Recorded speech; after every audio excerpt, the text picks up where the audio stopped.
Dean Legge Show. You seem very excited to be watching me right now, so good for you. Get your popcorn and probably a Diet Coke or 3. We'll go right into it. J.M. Toldog asks, Georgia's 2014 receiving core looks to be embarrassingly rich with guys who can vertically stretch the field. Malcolm Mitchell, Justin Scott Wesley, and Reggie Davis can blow off the parochial top of a defense. Does Hudson Mason have the arm strength to force defenses to respect the deep ball? He seemed hesitant to take vertical shots in his first two starts. I'm trying to remember. Tech and Nebraska. Of course, Justin and Malcolm did not play in those games. Reggie Davis has only been around for about 4 months at that point, maybe about 5, and the bulk of that time he's working with Aaron Murray and a little bit with Hudson Mason. I think that Hudson has limited arm strength when you compare him to certainly Bryce Ramsey and to some degree Aaron Murray. I think too that Hudson likes to go, not as vertical, it seems. But that kind of came out of the playbook for Georgia. It seemed like not just with Hudson, but just as soon as you lose Malcolm, as soon as you lose Justin Scott Wesley, you're starting to neuter yourself on offense, and I think that really hurt him. But I think Hudson wants to go fast, and going fast usually feels like you get up to the line and you take what's there. So sometimes that too can maybe get away from stretching the defense with vertical throws, because those aren't taking what's there; those are taking shots. Huge difference. Anyway, I don't know. I mean, Hudson's gonna. It's on Hudson now. It's his team. It's his year. Todd Gurley's a heck of a running back, but I'm going to need Hudson Mason to play well. Pad Dog Jr. asks, has Preston Williams seriously opened it back up? Preston Williams, for people watching, is a wide receiver from Lovejoy High School, which is in Clayton County, just a little bit south of the city of Atlanta. He is considered one of the top 15 or so players in the country, which might be a touch too high. But if nothing else, he's the #1 wide receiver in Georgia. Georgia doesn't normally produce tons and tons of unbelievable wide receivers, but he is one for sure. He's been committed to Tennessee for, I guess, since October. He's a 5-star kid. He's sort of, I don't think, he hadn't opened it back up, but he's talking to a lot of people, including Georgia, Auburn, Alabama, Florida, etc. I think it's good for Georgia because they have really tried to pursue him pretty hard. But they're going to need him to back off his commitment to Tennessee. And right now that doesn't seem like it's likely. But these visits can make a big difference. He's visiting Georgia this week. We'll see how it goes. But, we're 11 months from signing day. And kids that are committed early don't always stick with their schools. UGA Dog Forever 08 asks, a question that will be asked a lot. What percentage chance do you give either Fatone Bauta or Bryce Ramsey beating out Hudson Mason? Fatone Bauta, I would say, is about 1%. Bryce Ramsey, maybe 9%. They're not going to beat him out. I don't think Bauta physically gives you something that Ramsey couldn't do better if you're going to replace Mason. I think if Mason gets hurt, Ramsey jumps in there. Maybe not the first game, but he'll get in there for sure. I mean, I think all 3 of those guys will play, but I think that this year. But I think that Ramsey is easily the quarterback of the future at Georgia. Ramsey has better size, has better arm strength. He has only 2 less games of experience, 2.5 less games of starting experience than Hudson. But I think let's be realistic. I mean, right now Hudson has won the job. And no matter how good Bryce Ramsey is or will be, this second, I would not start Bryce Ramsey. Not this second. Not with those first 2 games with Clemson. A lowered down, slightly watered down version of what we've seen from Clemson over the last 3 years. And then game at South Carolina now. You want to throw your guy out in the fire, that's going to be tough. I'd stick Hudson out there. He's played. Well, he's played at home against Kentucky, obviously. But played on the road against Georgia Tech. That was not, he started racking up numbers, but they got into a bad situation, and he responded.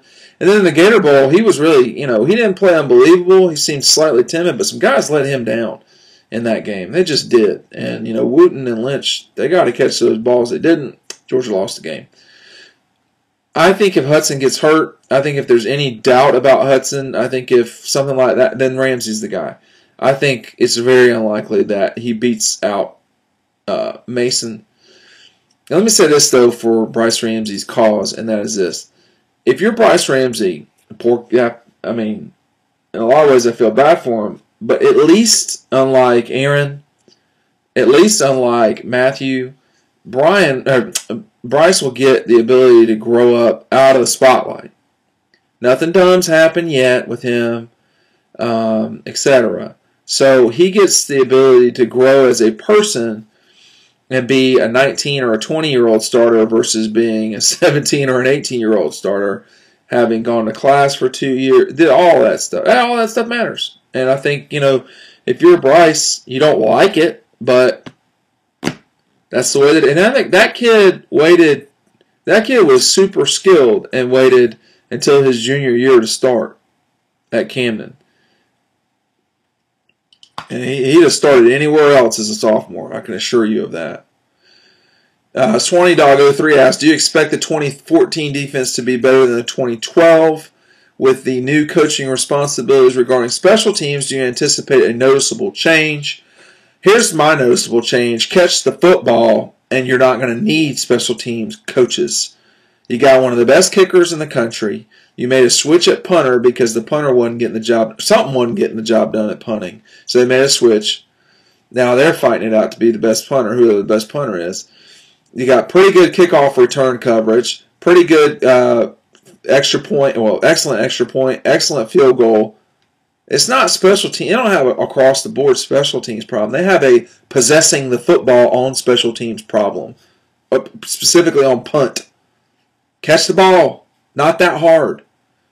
So if they catch the ball and don't have, I think it was 3 turnovers on punt receptions, or punt returns, or 4, whatever it was. Kentucky, Vanderbilt, Nebraska, I know for sure, and I think there was another one, on just possessing the ball, then that would be noticeable for me. Do you expect the 2014 defense to be better than 2012 defense? I do not. But I do think it will be better than 2013 for a slew of different reasons I will get into sometime soon. The least of which is you got older players and you've got a new voice. It's amazing how much an extra year of playing college football helps kids. Shaq Wiggins, Trey Matthews, Quincy Mauger, Leonard Floyd, first year of college football. Those guys all started. That's a 30-year defense. That's crazy. You also had, I think, with the exception of Marlowe, Herrera, and Swan, they were all first-year full-time starters on that defense. 9 of the 11, I think, something like that. It was crazy. It's too much. Now, they don't have that problem. Marlowe's a senior. Rameek's a senior. Ray Drew's a senior. Sterling Bailey's a junior. Jordan Jenkins is a junior. Swan is a senior. And the other guys aren't freshmen anymore. It's an older bunch. And they have a new voice who's already kicked off a star player from the team. So they know that Pruitt's not goofing around at all. So I expect it to be better in 2013. And if it's better in 2013, I mean, all you might need to do is hold people to 25 points and be okay. The offense is still going to score points. It's not going to be at record pace like Aaron had, but it's going to be their score. UGA Kirk asks, actually, I'm going to go to one of his second question first. Do you know what dog pushers? I know what dog pushers think about the Pruitt hire, but what have you heard from any players behind the scenes? Are their anticipations? Is there excitement? Well, I haven't talked to any of the players behind the scenes, but I do know some of the people that are around Butts Meir. He definitely has gotten the attention of the guys, certainly in the secondary, which is his position coach, or where he is coaching his position. certainly by throwing Josh Henry Clemens off the team. He told some of those guys, you got one strike left, that's it. And I think we see that Josh, unfortunately, struck out. So I think that sends a message that's pretty evident that, look, you're going to get it right or you're not going to play. Or you're not even going to be here. So, heads up. And that's good. I think Todd Grantham being an idiot was oversold. I think that Jeremy Pruitt having every answer is way oversold. But I'll say this. Sometimes it is good to blow things up. Sometimes it's good to just start over. And Georgia did that this year completely. And I think that'll benefit them if for no other reason than I don't know how much respect was there for the secondary kids in Grantham's tenure versus what there is now with Pruitt. And I think that'll make a big difference. Those kids were very young. And they needed somebody to get on their ass in a respectable way, but in a way that you take seriously. And I think that there has to be player-coach respect both ways, not just one way. If the players don't respect the coaches because the coaches don't respect them, that's a problem. I think we had a little bit of that issue last year at Georgia. UJ Kirk again. Do you think any of the running backs switch positions or redshirt, and which ones between Green, Douglas, Michelle, and Nick Chubb? I think that if I were Georgia, I'd figure out what to do with J.J. Green that does not involve him playing running back. Because you're going to have Keith Marshall, Todd Gurley, Sony Michel, Nick Chubb, A.J. Turman, and Brendan Douglas. And all those guys are full-time running backs. They don't play any other position. When I watched J.J. play at Camden, he played offense. He played defense full-time. He played pretty much the return game every time for Camden, the Wildcats. I would let JJ be a utility guy that played on every single special teams down. Every one of them, all six of those units, he'd be on every single one of them. I'd figure out how to do him on extra point field goal if you could. I mean, that's the one where it might not be practical. I'd use him as a gunner. I'd use him as an up back in return game. I'd use him as a punt. I mean, I'd use him constantly. Now you got to know he's going to goof up some, but he would get you more value there than being the sixth string running back. So that's what I do with JJ. I wouldn't redshirt him. Now Brendan Douglas maybe you redshirt. I mean, I think there's a role for Brendan Douglas moving forward. Georgia's pretty talented at running back right now. A lot of questions from Kelly 1980. Why did Lamont Gilliard's rating drop so much at the end of the season? He was a 3-star on some sites and not even ranked. I think you missed that one. He was probably a 3-star maybe. He certainly was ranked. At the beginning of the season, he was a top 3 defensive tackle in the country. I know he had a bad All-American showing, but does that deserve the drop that he had? Well, he had a couple of issues.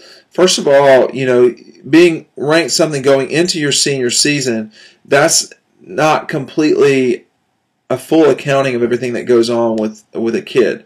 He had some weight issues. He had some grade issues, conditioning as well. And he had a bad All-American week. And, yeah, that's what moves you down or moves you up. And, I mean, things didn't go well for him. So it's up to him now. I mean, he's at Georgia. He signed with Georgia, and it's up to him to get it going. But I think it's completely good to be accountable with the kids. I mean, all these kids can't be 4-star kids. They can't all be 5-star. And I think that's just an accurate way to look at it. In your opinion, who do you think plays the most next year with the class Georgia just signed? I would say Malcolm Parrish probably will play the most snaps because of his ability as well as availability. His skill and availability of playing time at his position. I think he'll probably start some at nickelback this season. Maybe he'll start 4 games, but that's a lot. I also think that Lorenzo Carter could play some, but not start. I think that Sony Michel could play some, not start. Nick Chubb play some, but not start. Who has the breakout year this year? that we have not seen much from in the past. Yeah, I don't know. Maybe nobody.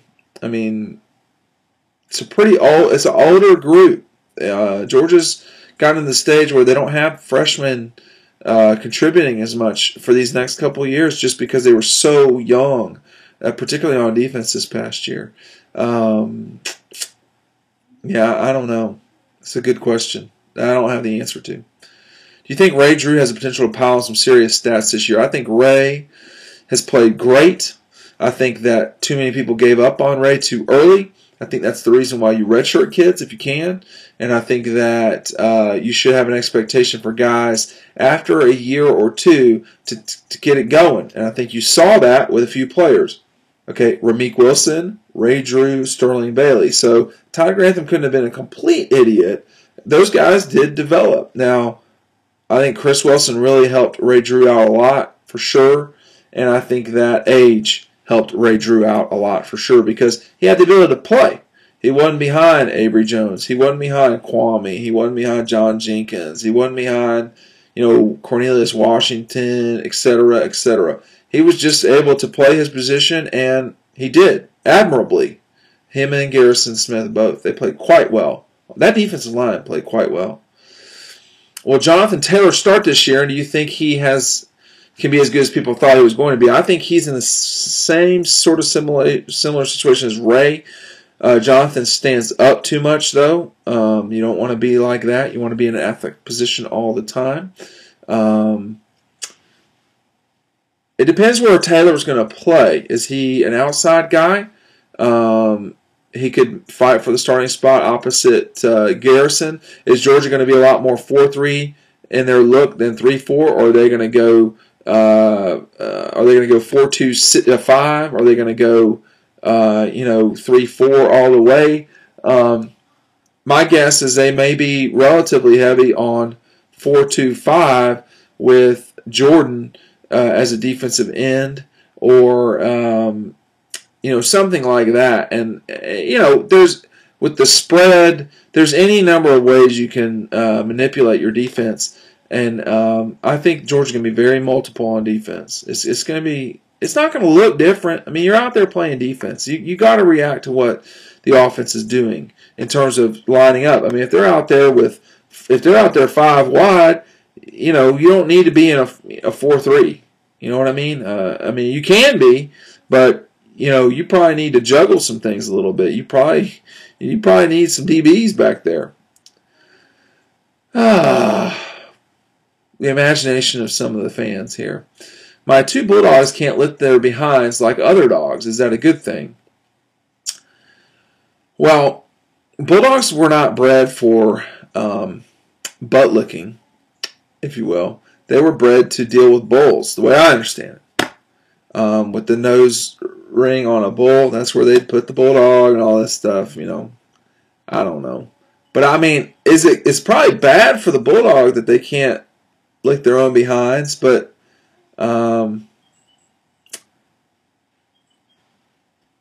maybe it's good for the owner. I don't know. Sikkim Dog 77. Well, he answers the bulldog. He says, I will answer this for you. The answer is yes. You will thank them when they lick your face if they cannot lick their behind. This is why y'all should have cats. Cats don't lick you in the face. All right? And they poop in a box. Much tidier. They don't bark. Don't get me started. Pawn Pusher. He says, I would like to know if you think Tremel Terry is going to get significant playing time this year, and if so, at what position? Well, he's a little bit like J.J. Green. I'd play him on special teams a lot if you could. But he'll probably be a backup safety. I don't think he's going to start. I think Corey Moore and either Corey Moore and Quincy Marger will start, or Corey Moore and Trey Matthews will start. But it'll be one of those 3, and he'll be the backup with one of those 2 guys. There's some guys they signed junior college kid, but junior college kids have not been overwhelmingly dependable at Georgia and elsewhere, really. If Johnny Manziel were playing his college career for Georgia, do you think he would have been kicked off the team for all of his off-the-field issues? Probably. Probably would have never played. truth be told, because of that stuff that happened. Well, maybe he would have played, but he'd have had a hard time at Georgia. I think he'd had a hard time at a lot of places other than Texas A&M. He belonged perfectly fine in that SEC West. He's doing okay. Finished the drill 101 says, how do you see guys that were recruited specifically for Grantham's system responding and contributing to Pruitt's system? Davin Bellamy, James DeLoach, Leonard Floyd, Jordan Jenkins. How will they be utilized differently? Well, Davin Bellamy redshirted. James DeLoach, we had him as a 3-star guy. Ty Grantham kind of laughed about that all the time because he really liked him. But the reality is, James hadn't done anything of note yet. He makes a lot of plays in practice, but he's not really had a chance to break in there and make some plays yet on the field when the band is playing. So keep an eye on him. He's 2 years into it. Hopefully he'll play well. I don't think Leonard Floyd and Jordan Jenkins are going to be utilized differently. I don't think Leonard can. He's a pass rusher. That's what he does. He's not going to run stop or have run support. I don't know that guys are going to be used differently in terms of their responsibility necessarily. I think they could be lined up slightly differently. But we're not seeing anybody that's Alec Ogletree moving from safety to linebacker. I mean, that's totally different. And I think that Davin Bellamy is probably a D end, maybe a 3-4 D or 4-3 D end, and he was small 3-4. So when they're out there in 4-3, you could see him on the outside trying to be Will Thompson or etc. So that's the deal. Those kids, it's a little bit like, this is basketball now. It's a little like saying the difference between the 4 and the 5 in basketball. I mean, one is a true center, the other one's a quasi center, more of a power forward. Well, when the ball is up there, you got to go get it, and it can't matter if you're the 4, the 5, or the 3, or if you're if you're supposed to be blocking out. I mean, you block out, you got to go get your guy. Same thing on defense. If you're the defensive end, you got to go get your defense. You got to get the responsibility for the defensive end. Are you rushing? Are you reading and reacting? Are you confronting a blocker, getting rid of him and making a tackle? Or are you jamming something up? I don't think they're going to be used differently. It might look I don't even know if it's going to look different, frankly. I wouldn't. I think it's going to be very vanilla. I think it's going to be very simple, very basic, and they're just going to say, listen, for the most part, we have better players than you, and in the cases where we don't have better players than you, we probably have players that are pretty close to your best players. So we'll take our chances. That's what I would do if I were Georgia. I would not be Paul Hewitt. I would not get in the way. And I think that I think Ty Grantham had a little bit of Paul Hewitt in him, just because really he was very advanced as a football coach. He really was in terms of in terms of understanding schemes. Schemes don't mean anything if the kids won't do it. And there was a lot of growing pains this past year that Georgia won't have to deal with. Jeremy Pruitt won't have to deal with. He'll get a lot of credit for some of the heartache that getting around the corner that was 2003 on defense was. 2013 defense was. A question about the 10-second rule from Danger Ranger 6969. I don't know where that is, so I don't think that will necessarily affect Georgia. How much better would Georgia basketball be with Contavious Caldwell-Pope if he had stayed? I would say they wouldn't be much better. I think they're kind of out where they're at. They're getting blown out by decent teams on the road. I'd be curious to see Florida and Kentucky have to come to Athens, but we live in a new world in the SEC where that sort of thing doesn't happen. I think that's what this program is right now. I think this was the same exact team last year as it is this year, except Contavious is not on the team in terms of players. It's the same exact team, and yet they've won more games this year. So I don't know if Contavious would help them or not or what, but they got to be consistently better. 3 losing seasons out of 5 is not as bad as 3 losing seasons out of 4. But not getting to the NCAA tournament 4 years out of 5. I mean, Georgia's going to have to win the tournament to get to the NCAAs. They can beat Kentucky, and they can't beat the Gators, I don't think. So they're going to need someone else to take out the Gators, and I don't know who Florida's going to lose to. Maybe Tennessee. I don't know. It's got to be on that side of the bracket. So Georgia doesn't. They better hope they're the 3 or the 6. Because if they're the 4 or the 5, they're going to be playing the Gators in the semifinals. You don't want that. I don't think anybody wants to play Florida right now in the country. They're playing so well. Has Mark Fox done enough this year to earn another year? I think he's earned the ability. He's got 2 years left on his contract as soon as this season is over. I think he's certainly earned the ability to continue coaching. I do not think he's earned the ability to get an extension, in my opinion. I mean, it's like I just said, 3 years out of, 1 year out of 5 going to the postseason, NCAA tournament, maybe 2 years out of 5 going to postseason, 2 years out of 5 is a half a decade. That's not good enough. So I think that for an extension. So I think that I think you could make the case that you let the guy go. But they're 16-12. If they wind up, if they don't win again, now they played Mississippi State, who's terrible. They'll beat them. So if they wind up 17-15, if you're Greg McGarity and you look at the clock and you say, you know what? Let's just try something different. I could understand that. I could certainly understand that. I could also, though, certainly understand saying, all right, this same team, with the exception of one guy, is coming back. Let's get to the tournament next year. That's going to be a challenge. But I think you let the guy coach one more year to see where you're at, and you take it from there. But the recruiting has not been very good. So it's not going to get a bunch better. That's the bad part. And the final question for Berlusconi. Which red shirt are you expecting to break out this fall? Break out, huh? That's what we're calling it?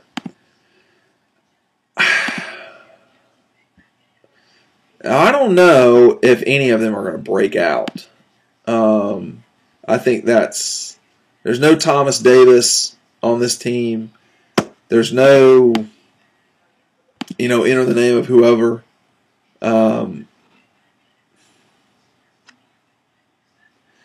I'd say the 2 guys to keep an eye on that will probably play are Paris Bostic and Reggie Wilkerson. I don't think either of them will start, but if you consider playing, breaking out, then, those guys would have played last year. They played everybody they could have played last year. If you were hurt, that was the reason you didn't play. They played a lot of kids last year. And so breakout kids, it'd have to be a kid that was hurt. I'd say Malcolm Mitchell. He redshirted. Does that count? All right, Dean Legge Show concluding for March 2nd, 2014. Stay tuned. Dogpost.com.